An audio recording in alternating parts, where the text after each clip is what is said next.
Kako se osjećate kad kažem oprost?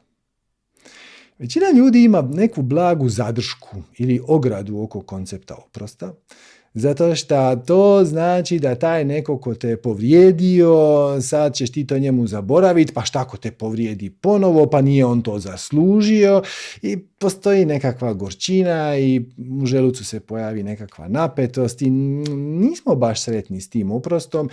Jest da je Isus to naglašavao još pred 2000 godina kao užasno važnu stvar, ali nismo tu baš s time načisto. Ok, ajmo promijeniti definiciju oprosta. Ajmo reći da je oprost prestanak nade u bolju prošlost.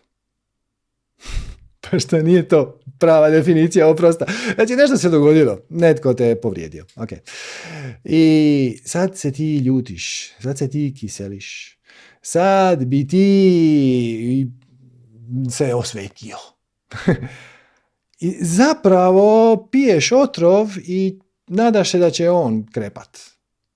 Ali to tebe truje. Mislim, on je to već vjerojatno zaboravio. Taj koji te povrijedio, to već ne misli on na to. Ali ti misliš.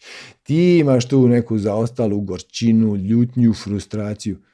Zašto? Samo se prestani nadati u bolju prošlost.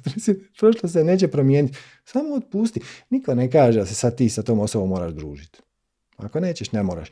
Ali prestani se kiseliti. To je loše za tebe. Ok?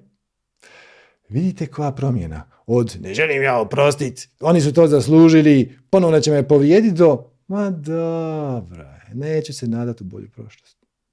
Vidite kako je to moćno.